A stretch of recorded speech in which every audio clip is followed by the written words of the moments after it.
গঙ্গাসাগর দিঘি নামের সঙ্গে সাগর যোগ হয়েছে এর বিশালতার কারণে, আর আক্ষরিক অর্থেই গঙ্গাসাগর সুবিশাল। এর আয়তন ২৩ একর। দিঘির পাড়ে রয়েছে পুরনো ভবন, যার একটি ভবনে রয়েছে ইউনিয়ন ভূমি অফিস। ব্রাহ্মণবাড়িয়া জেলার আখাউড়া উপজেলার এই দিঘির প্রাচীন সব স্থাপনা এবং গাছপালা প্রকৃতিপ্রেমীদের জন্য বাড়তি আনন্দ। নজর কাড়ে দিঘির চারপাশ ঘিরে থাকা একাধিক ঘাটলা। দিঘি আর কাচারিঘর দেখতে ছুটে আসেন অনেকেই।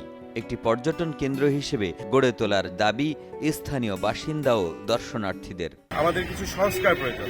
সেক্ষেত্রে আমাদের যেটা রয়েছেন গঙ্গাসাগর দিঘি, তার ঠিক উত্তর পাড়ে রয়েছেন আমাদের ত্রিপুরা রাজ্যের রাজার যে খাজনা আদায়ের জন্য যে রাজ কাচারি, সেটা আজকে বঙ্গুর দশা। সেটাকে যদি সংস্কার করে সংরক্ষণ করে একটা সুন্দর পরিবেশ তৈরি করা যায়, তাহলে আমাদের আখাউড়াতে পর্যটনের জন্য একটা সম্ভাবনাময় হবে বলে আমি আশা করি। এলাকাবাসী জানান, প্রায় ১৫০০ বছর আগে এই দিঘিটি খনন করা হয়। ত্রিপুরার রাজা বীর বিক্রম রাধাকিশোর ঈশ্বরচন্দ্র মাণিক্য বাহাদুর তৎকালীন সময়ে কর আদায় করতে কুমিল্লায় যেতেন। তখন এ অঞ্চলে পানির সুব্যবস্থা ছিল না। তার নির্দেশেই এই দিঘি খনন করা হয়। দর্শনার্থীরা অনেক আসে এটা দেখার জন্য। ব্রাহ্মণবাড়িয়া ডিস্ট্রিক্টে এত বড় দিঘি আছে কিনা আমার বোধগম্য না।